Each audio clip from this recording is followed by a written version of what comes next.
way more than you got. And she wrote a $250,000 check, put in plate. Church was doing good after that. I mean, they could barely afford to pay me. But, hey, church paid for. And so, you know what? Lord just always does stuff like that. Always does stuff. He said he's going to do everything to hinder you. So who did hinder you? Don't let nobody hinder you that you should not obey the truth. You obey the truth regardless of who's trying to hinder you. You know what they're trying to do in California? Trying to hinder people from obeying the truth, from coming together, from praying. And I want to tell you something. It's therapy for me. If we got together tonight and all we did was pray and just fellowship and get to sit here and see each other and know in our hearts that we're like-minded, we believe the Bible, and we've got faith in the same thing and hope in the same thing, it's strengthening to me to come together. And these Wednesday night meetings are just fueling my fire. I mean, this is one of my favorite times of the week. I can't wait to get here on Wednesday night. I'm usually always tired, but when I get here, I'm excited about it. Because I know the people that are here on Wednesday night are here because they want to be. Or they're in the choir and they got to practice in a minute. But other than that, they want to be here. And that just thrills my soul. It really, really does. And so they're hindering them from obeying the truth. And so you stay with God. Don't let nobody hinder you from obeying the truth. Verse 8, this persuasion cometh not of him that calleth you. God didn't tell you to slow down. God didn't tell you to quit obeying the truth. The one that called you didn't hinder you. He ain't saying go back and live under the law. And by the way, you know, I think I mentioned this last week. When he says circumcision, he's not talking about, he's using circumcision as an example, because one of the first things you would do as a Jewish convert is you would be circumcised. That was the first thing. So it's kind of the starting point. And then all the other stuff comes along. In other words, they said, hey, you got to be a Jew. You can have that salvation through Jesus, but you got to be a Jew first in order to have the salvation through Jesus and the eternal life. And so he said, this persuasion cometh not of him that calleth you. God didn't say, hey, I want you to be a law-abiding Jew. God said, I want you to be saved by grace through faith. Believe in the death, burial, and resurrection of Jesus Christ, the fulfillment of the law. Trust him. That's the truth that you're to obey. And that's persuasion that God has called men to preach. Verse 9, a little leaven leaveneth the whole lump. I want to tell you something. That's a wonderful verse. I mean, there's a lot of truth in that. A little leaven leaveneth the whole lump. We used to do something I used to do something to kids sometimes at youth camp or youth activities when we had a bunch of kids around church. And what I would do is I'd take a cup and I'd say, you know, a little bit of sin ain't going to kill you, is it? And they'd be like, well, they don't know how to answer, you know. They think it, they just don't want to say it out loud. You don't be the first one anyway. I said, you know, just a little bit. You can dabble here, there, and the other, right? Yeah, it don't take much. And so what I'd do is I'd take a cup of water and I'd say, would you drink out of this cup? And they'd be like, yeah, I drank out of it. So I pour some water over in it and kind of hold it up to them and say, you drink some of that? Yeah. And then I go, and spit down in him. And so you got this big old mountain oyster just floating around in there. And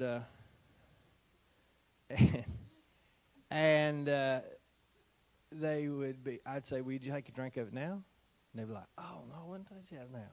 Why not?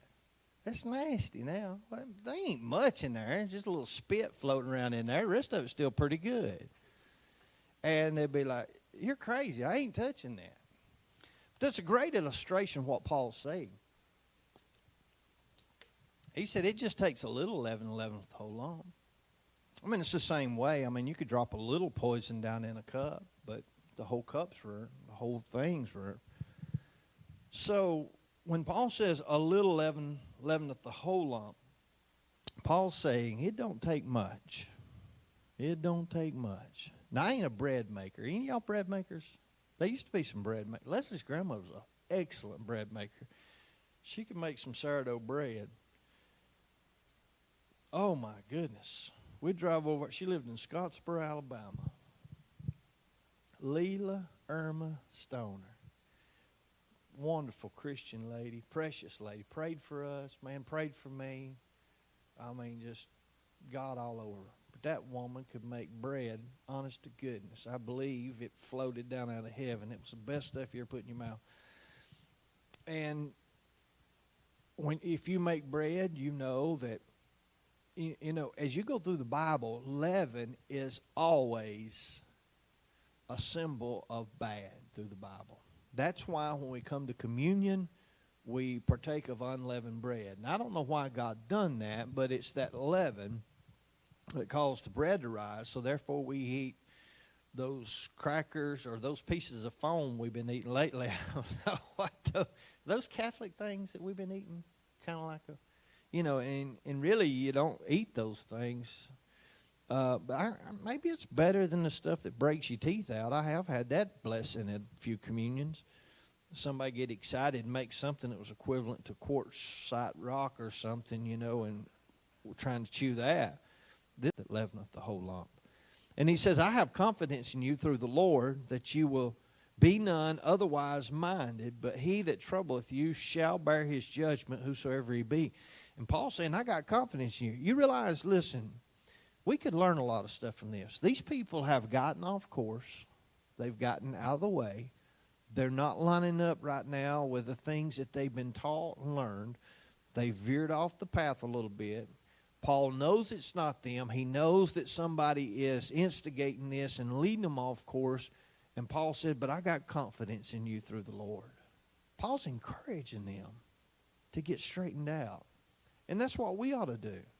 I mean, matter of fact, in chapter 6, Paul says, and we're going to get over there, he said, if a brother be overtaken in a fault, you that are spiritual, restore such a one.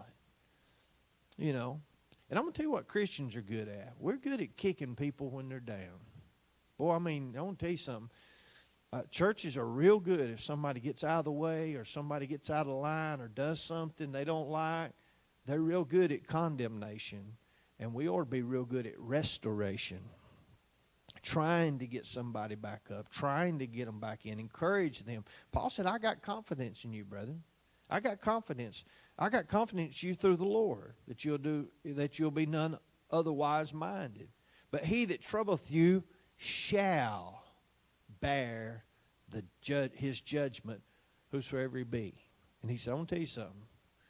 The guy that's leading you the wrong way, he's going to get what's coming to him. I believe that, don't you?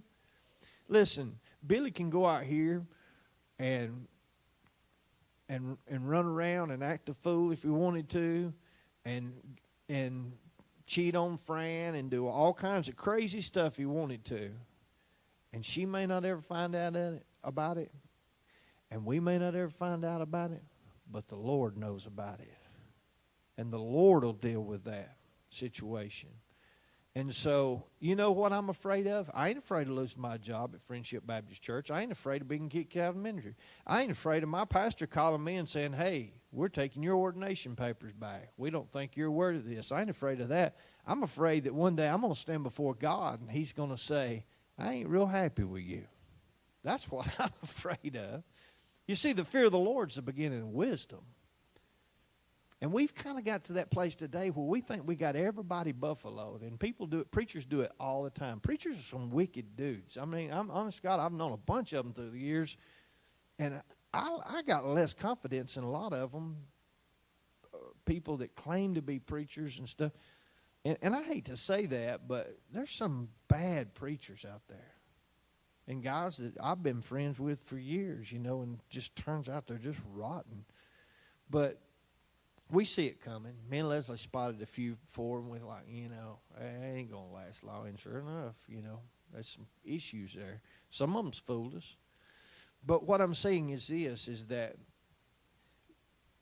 the Lord knows, and you're going to get what's coming to you. He's going to deal with you. And so I think we ought to use our best judgment, do what we can. But listen, you can fool church people. You can fool the preacher. You can fool your wife, and you can fool your husband. You can fool the family, and you can fool your Sunday school class, and you may have everybody in here fooled, but you won't have him fooled. He will bear the judgment. He's going to get what's coming to him. He shall. He didn't say he might. Now, look, verse 11. We're going to have to find a stopping point right here. And I, brethren, if I yet preach circumcision, why do I yet suffer persecution? Then is the offense of the cross ceased. Now, what Paul's saying is, he said, if I yet preach circumcision, why do I yet suffer persecution? And so, then is the offense of the cross ceased. In verse 12, I would that they were even cut off which trouble you. Let's stop right there. I would that they were even cut off which trouble you. So Paul's saying, if I yet preach circumcision, why do I yet suffer persecution? Listen, Paul wasn't against circumcision. He wasn't against circumcision. Matter of fact, he even had Timothy circumcised. Do you remember that? He had Timothy circumcised so that the Jews would accept him. So Paul done what he needed to do to get the job done. He wasn't against the circumcision. It was that the circumcision was going to make you holy and right with God and give you eternal life. And Paul said, hey, none of that. None of that. And they persecuted him. They persecuted him because it wasn't just that. They didn't like the gospel infringing upon their way of life. You know, once you get in a routine of something, it's hard to get at. You know, it's just habits are hard to break. And they were so caught up in that it was real hard for them to get away from this thing. And I don't know, I mean, since we're all adults here, I don't really know what verse 12 means. But I want to look further into it. He said, I would that they were even cut off which trouble you. And I don't really know what that means.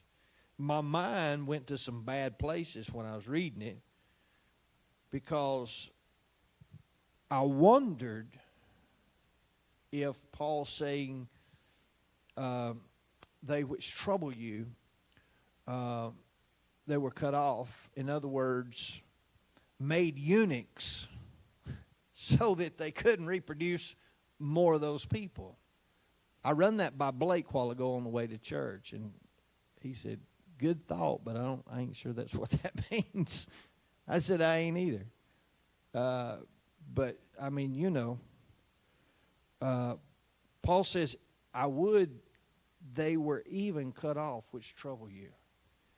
And I don't know if he means that in a physical sense, or if he means that in a spiritual sense, or if he means it like in a judgment sense. I'm not really sure exactly how he means that. But it's definitely not good how he means it. They that trouble you. And by the way, did you notice the false teachers is what troubled them? Remember the day when I was talking about Ahab and Elijah? You remember what Ahab does when he comes up? He said, you're he that troubleth Israel. And Elijah said, no, you're the one troubling Israel. Troubling Israel. Stirring stuff up. Getting everybody worked up over these things. And so false doctrine was troubling to the people. And the gospel is to bring peace to the people. We bring peace. And so our fellowship is around the gospel, with the gospel, by the gospel. I mean, 1,000 things I guess we could read on and go on, but we'll just stop right here for the sake of time. Try to get down further in this. We'll probably take us 2 more Wednesday nights to get completely through the chapter, but we're winding down pretty good. But I promised DJ and my wife and God I'd stop, and I'm going to stop. Anyway, but let's, I promise. Let's pray. We'll be dismissed and let them have some choir practice tonight. That's enough probably to listen. If you read Galatians, you can do it on your own. You can do it on your own. I don't know where we're going to go. Y'all be thinking about where we're going to go on Wednesday nights after this, because I don't do prophecy on Wednesday nights and Sundays, or Sundays and Wednesdays nights. I'd rather do just something like this. If you got a particular book you'd like to go through or something, let me know. If you got questions about the prophecy stuff too, put them in this box back here. But we're going to try to cover everything I can think of.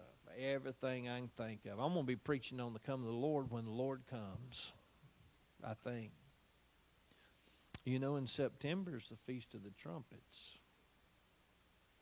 September 18th through the 20th, is it?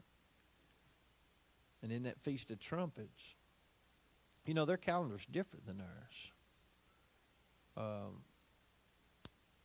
The Jews do have a different,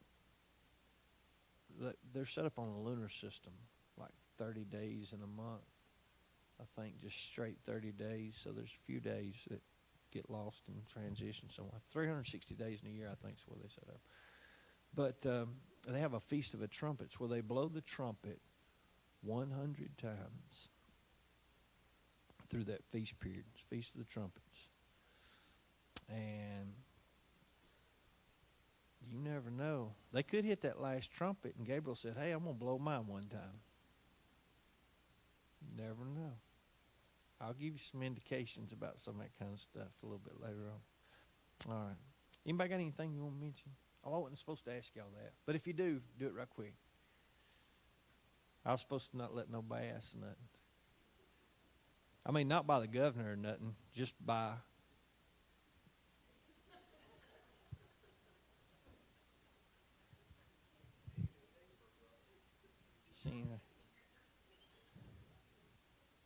Nobody asked me that.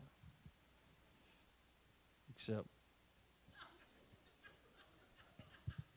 All right.